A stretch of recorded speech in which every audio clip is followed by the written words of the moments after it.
12 साल के दौरान खाने पीने की अशिया में होशबाज इजाफा। आटा 39 रुपए फी किलो, गंदम 31 रुपए, रोटी 5 रुपए, चावल 70 रुपए, दाल मूंग 180 रुपए, दाल माश 168 रुपए फी किलो, चीनी 64 रुपए, घी 155 रुपए, दूध खुला 75 से 80 रुपए फी किलो महंगा, जबकि अंडे 72 रुपए फी दर्जन महंगे हुए।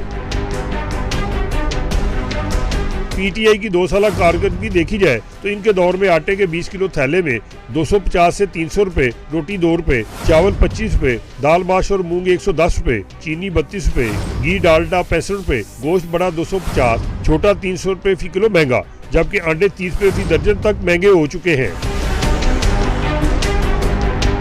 वज़ीर-ए-आज़म पाकिस्तान इमरान खान ने अपने मंशूर में कमजोर तबकों की माली मुश्किलात दूर करने के वादे किए थे, लेकिन गरीब इतनी महंगाई में इसी इंतजार में जी रहा है कि कब वज़ीर-ए-आज़म अपना वादा पूरा करेंगे।